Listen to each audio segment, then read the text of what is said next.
ነፂ በህይወቱ ደስተኛ እንዳልነበረ ሁሉ ነገር በቃ ያም ተስፋ መቁረጡ ብዙ ነገሮችም የነበሩት እዛ ጋር ባለ ህይወት እንደነበረ ያቃሉ አሁን እንደሰነንታለው ትክክል አይደለም። ቤተሰባችን እየተጎዳ ነው እያልከን ያለው ወይስ በንግግሩ በሱ ንግግር አሁን በአስነኝ ንግግር ትክክል አይደለም። ቤተሰቡ ሚዲያ ላይ በሚነገረው ንግግር ትክክል አይደለም። እኛ እኮ ምንም አላለም። እኛ ምን የተናገርነው ነገር የለም። አንድ ሚዲያ ላይ የወጣ ሰው አለ እና ከዛ ውጪ ግን ሰብሰብ ብሎ ለመኖር ብዙ ፍላጎት እሷ የላትም። ኢትዮጵያ መታ መኖር አትፈልግም። እሱ ደግሞ ሙያውን ስለሚወድ አገሩን ስለሚወድ እዚህ ነው መስራት የሚፈልገው የሚል ነገር ነው ያለውና ዞሮ ዞሮ ያው ባለቤቱ እኔ የተረዳችሁ አይመስለኝም። የኔ ህይወቴ ነበር፣ ጓደኛዬ ነበር፣ ቃላት አይገልጸውም።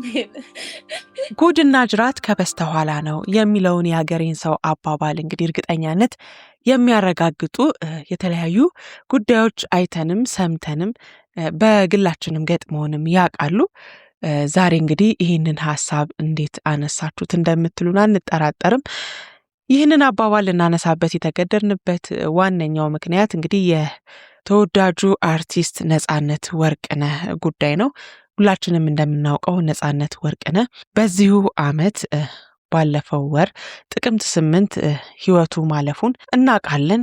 ለቤተሰቦቹ፣ ለወዳጆቹ፣ ለኪነ ጥበብ ባለሙያው፣ ለጓደኞቹ ከባድ ሀዘን ነበር፣ ለስራ ባልደረቦቹም ጭምር። ይህ ነው ተብሎ ሊገለጽ የማይችል ከባድ ሀዘን ነበር እንግዲህ ገጥሞ የነበረው።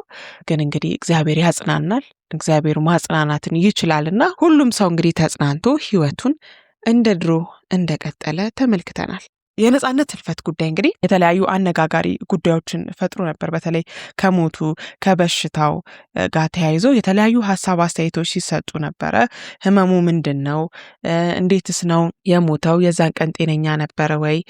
ምን በልቶ ነበር? ምን ጠጥቶ ነበር? በሚሉት ጉዳዮች ዙሪያ ብዙ አነጋጋሪ የሆኑ ጉዳዮች ተነስቶ ነበረ። ቤተሰቦቹንም እንግዲህ ሚዲያ ላይ አቅርበው ቃለመጠይቅ እስከ ማድረግም ተደርሶ ነበረ። ከዛ በኋላ እንግዲህ ወዲያውኑ ጎፈንድሚ ተቋቁሞ ነጻነት ወርቅነህ ገንዘብ የለውም፣ ያለው ሀብትና ንብረት የለም እና ልጆቹን ለማሳደግ እንረባረብ፣ እሱ በህይወት በነበረ ሰዓት የኖረው ለሰው ነው በሚል እንግዲህ ጎፈንድሚ ተቋቁሞም ገንዘብ ሲሰባሰብ ነበር። ይህንን ሲመሩ የነበሩት እንግዲህ ጓደኞቹ ነበሩ። እዚህ ጉዳይ ላይ ቤተሰቦቹን አላስተዋልናቸውም ነበር። ባለቤቱ እንዲሁም ደግሞ ጓደኛው አስናቀ 29 ዓመት ጓደኛው እንደሆነ ነው በሀዘኑ ላይ ሲገልጽ የነበረው። እሱ እና ሌሎች ጓደኞቹ እንዲሁም ባለቤቱ በመሆን ነበር። እንደውም ባለቤቱ 41 መግለጫም ሰጥታ ነበረ። ያጣችው ባሏን ብቻ እንዳልሆነ ጓደኛዋንም ሁሉ ነገሯንም ጭምር ማጣቷንም ገልጻ ነበረ። በቀብሩ ሰዓት በነበረው ሂደት ላይ ፊቷን ሸፍና ማስክ አድርጋ መቀመጧን አስመልክቶ ብዙ ሰዎች ወቀሳ ሲያደርሱባት ነበር። ተለያይተዋል ማለት ነው። አብረው ቢሆኑ ኖሮ እንደዚህ ባለ መልኩ አይደለም ሀዘኗን የምትገልጸው። እንዴት አታለቅስም? እንደዚህ ነው ወይ ሀዘን የሚገለጸው? ኢትዮጵያ ውስጥ አልኖረችም ወይ? ባህሉን አታውቀውም ወይ? የሚሉ ብዙ ወቀሳዎች ሲቀርቡባት ነበር። አንዳንዶች ደግሞ እንግዲህ በሁኔታው ተደናግጣ ነው ያለችበትን ሀዘን የምታውቀው እሷ ናት፣ ተዉ ለመውቀስ አንቸኩል፣ ሰው ሀዘኑን በተለያየ መንገድ ሊገልጽ ይችላል እያሉ እንግዲህ ያኛውን የተነሳውን ተቃውሞ ለማለዘብ ሞክረው ነበር። እንዲሁም ደግሞ ከሀዘኑ በኋላ ወይም የቀብር ስነስርዓቱ ከተፈጸመ በኋላ እሷም ወደ ሀገሯ ከተመለሰች በኋላ ለልጇ ሰርጀሪ እንደሚያስፈልግ እሷም ሰርጀሪ እንደሚያስፈልጋት ብዙ ችግሮች እንደነበሩ ተገልጾ ነበረ። ነገር ግን እንዳልኳችሁ ስለ ጎፈንድሚው ያን ያህል ቤተሰቦቹ ኢንቮልቭ ሲያደርጉ አለመታየቱን አስመልክቶ ብዙ ሀሳቦች ተነስተው ነበረ። ተለባብሰው ነበር ያለፉት። አሁን ግን እንግዲህ አንድ ሚዲያ ላይ ቀርበው ትንሽ ለየት ያለ ወይም ደግሞ ሰው ገምተው ከነበረው ሀሳብ ወጣ ያለ ነገርን አጋርተውናል። በእርግጥ ሁኔታው ትንሽ አስደንጋጭ ነው። ማለት ማንም ሰው በዚህ መልኩ አልጠበቀም ነበረ። ሰው እንዴት በዚህ ያህል ልክ ያስመስላል? እንዴት እውነትን ለመደበቅ ይሄን ያህል ጥረት ይደረጋል? ያሉ እንግዲህ ብዙ ሀሳብ አስተያየት ሰጪዎች አሉ። ጉዳዩ ምንድነው? እንግዲህ ቤተሰቦቹ እንደተናገሩት ከሆነ በግልጽ ስለ ጉዳዩ እንዳብራሩት ከሆነ ነጻነት ወርቅነህ በትዳሩ ደስተኛ አልነበረም ብለው ነው እንግዲህ ጉዳዩን የጀመሩት። እህቱ ሚሚ ወርቅነህ እንደገለጸችው ከሆነ ነጻነት የዛሬ 4 ዓመት ወድቆ ሐኪም ቤት ሲሄድ ICMC ሆስፒታል የአንጀት መድማት ነው አሉኝ ብሎ ነግሮኝ ነበር። አሜሪካ ጥሩ ሕክምና አለ ሂድ አልነው። አሜሪካ ሄደ። አሜሪካ ሄዶ ሚስቱ ቤት ውስጥ ወደቀብኛለች። አሜሪካ ያልተመቻቹለት ነገሮች ነበሩ። ከአሜሪካ የተመለሰው በጣም ተከፍቶ ነበር። ጉበቱን እንደታመመ የተነገረውም አሜሪካን ሀገር ነው። አሜሪካን ሀገር ከሚስቱ ጋር ተጋጭተው ለኔ ደወለልኝ። ስመጣ የምናወራው ነገር አለ አለኝ። ሲመጣ ስመለከተው በጣም ጠቋቁሮ የሚያሳዝን ሁኔታ ውስጥ ሆኖ ነው ያገኘሁት። ተመልሼ ወደ አሜሪካ አልሄድም አለኝ። በትዳሩ ደስተኛ አልነበረም። የሚስቱ እናት እዚህ ሆና ነገር ታቀብለዋለች። አሜሪካን ሀገር ሚስቱ አትረዳውም ነበር። የራሷንና የልጆቿን ምግብ ሰርታ ነጻነትን ራስ ተነስተ ሰርተ ብላ ነበር የምትለው። ህንድ ሀገር ለሕክምና የሄድን ጊዜ ሚስቱ ደውላ ስለ ጤንነቱ ሳይሆን የምትጠይቀው ቤት ስለ መግዛት ነበር የምታወራው።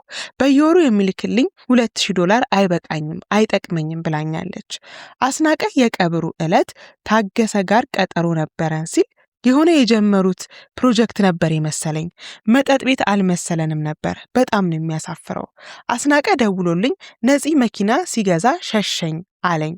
ነጻነት መኪና የለውም ያለው ለጎፈንድሚ እያመቻቸ ስለነበር ነው። ነጻነት ከተገዛ 8 ወር የሞላው መኪና አለው። አስናቀ በ29 ዓመት ውስጥ 1 ወር ብቻ ነው የተለያየ ነው የሚለውን አላምንበትም። መንታ ነኝ ቢል ችግር የለውም። እውነተኛ ወዳጅነት ማለት ከናንተ ሐዘን የኔ ይበልጣል እያለ ወከባ መፍጠር ሳይሆን ለጓደኝነት መስዋዕት መሆን ነው። እንዳይጠጣ እንዳይጎዳ ማድረግ ነበረበት። ነጻነት ለልጆቹ ብር ይልካል። እዚህ የሚኖሩበትንም ቤት ደግሞ የቤት ኪራይ ይከፍላል። ለዛ ነው ገንዘብ የሌለው። 3 ሚሊዮን ብር የሰጠንን ባለሀብት እናመሰግናለን። ከጭንቀት ነው ያዳነን። አሁን እስከማውቀው በስሙ ምንም ብር እንዳይሰበሰብ በስሙ ልመና እንዳይደረግ ብለናል። የሰጡ ሰዎች ካሉ ያሳውቁን። የሐውልት ምርቃት መቄዶንያ ያበላል። የተረፈው ብር ደግሞ ሚስቱ በአካውንቴ ይግባልኝ ብላለች በማለት እንግዲህ ስለ ጉዳዩ አጠር ባለመልኩ በማለት እንግዲህ ታላቅ እህቱ ገልጻለች። ያው ዝርዝሩ በጣም ሰፊ ስለሆነ አጠር ባለ መልኩ ነው እንግዲህ ያቀረብንላችሁ ያለ ነው። ታላቅ ወንድሙ ወንደሰን ወርቅነህም በዚህ ጉዳይ ላይ የሰጠው ሐሳብ ይህንን ይመስላል። አሜሪካን ሀገር ሆስፒታል እያለ አንድም ሰው አጠገቡ አልነበረም። ሚስቱ እዚህ ከእናቷ ጋር ተከራይቶ ከሚኖርበት ቤት ቡቱቶህን መጽሐፍህን ይዘህ መሄድ ትችላለህ ብላዋለች። አሜሪካ ያልታከመበት ምክንያት ባለቤቱ ስላልተረዳችውና ፈቃደኛ ስላልነበረች ነው። በዙሪያ ያሉ ጓደኞች ጥሩ ምቾት እየሰጡ አይደለም ብዬ መክሬዋለሁ። ነጻነት በዙሪያዬ ብዙ ሰዎች አሉ፣ ግን ሰው የለኝም ብሎኛል። እውነተኛ ጓደኛ ነኝ የሚል ሰው ካለ ነጻነትን ሊያግዘው ይገባ ነበር። አስናቀ እኛን ሁላችንም ከኔ በላይ አልተጎዳችሁም ይለን ነበር። ለነጻነት የሚያስቡ ጓደኞች ቢሆኑ ኖሮ ለህይወቱ የሚጠነቀቁለት በሆነ ነበር፣ ግን አብረውት ይጠጡ ነበር በማለት ነው እንግዲህ ስለ ነጻነት ሁኔታና በዙሪያው ስላሉ ጓደኞቹ የገለጸው። ታናሽ ወንድሙ ኤርሚያስ ወርቅነህም ትክክለኛ ጓደኞቹን አላየናቸውም፣ ለገጽታ ግንባታ የሚሰሩትን ግን እያንዳንዱን ሚዲያ ላይ ቀርበው አሳይተዋል። በሕክምና ላይ የነበሩ ሰዎችን አላመሰገንም። ተዋናይ ኤልሳቤጥ ወይም ቀጮ፣ ባዩሽ ከበደ፣ ሚጡ አልተመሰገኑም። አስናቀ ነጻነትን የሚመጥ ንግግር አይደለም የተናገረው። ነጻነት ሰርግ ላይ አስናቀ ጭራሽ አልነበረም። ከእናንተ በላይ እኔ ያውቀዋለሁ እቀርበዋለሁ እያለን በማለት ነው እንግዲህ በነጻነት ሞት ምክንያት ወይም ህመም ምክንያት የተሰማቸውን ቁጭት በዙሪያው ሰው እንዳልነበር የገለጹት። እየታየ የነበረው ለሚዲያ ሽፋን እንጂ የእውነት ጓደኝነት የእውነት መስዋዕትነት አለመሆኑን እንግዲህ ቤተሰቦቹ በግልጽ ተናግረዋል። እውነት ነጻነት በዚህ ልክ ተሰብሮ ከነበረ፣ እውነት ነጻነት ይህን ያህል ተጎድቶ ከነበረ እናም ደግሞ ህመሙ ጉበት እንደሆነ ካወቁ እውነት እነሱ ጓደኛ ከሆኑ ከመጠጥ ሊያርቁት እንጂ አብረውት ሊጠጡ አይገባም ነበር። ሰው በተለያየ መንገድ ተስፋ ይቆርጣል። እንኳን ትዳርን የሚያህል የለፋበትን ዋጋ የከፈለበትን የገነባውን ነገር ላይ ጥርጣሬ ኖሮት አይደለም ወይም የመፍረስ አደጋ ገጥሞት አይደለም፣ በሌሎች ነገሮች በስራ ለመሳካትም በሌሎች ጉዳዮችም ተስፋ ሊያስቆርጥ የሚችል ሁኔታ ይገጥማልና እውነት ጓደኛ የሆነ ሰው በእንደዚህ አይነት ሁኔታ ውስጥ አለንልህ ወይም እሱን ከሚጎዳ ነገር መጠበቅ መከለል እንጂ አብሮ የሚጎዳውን ነገር እያደረጉ ለሚዲያ ከቨሬጅ ዋይ ማለት ወይም ማስታወቂያ መስራት ወይም ልመና መውጣት አግባብ ነው ብለን አናምንም። ነፃነት እውነት ያጎደለው ለቤተሰቡ ብቻ አይደለም፣ ለወላጆቹ ብቻ አይደለም፣ ለአድናቂዎቹም ጭምር ነው፣ ለስራ ባልደረቦቹም ጭምር ነው። ገና ብዙ መስራት የሚችል ሰው ነበረ።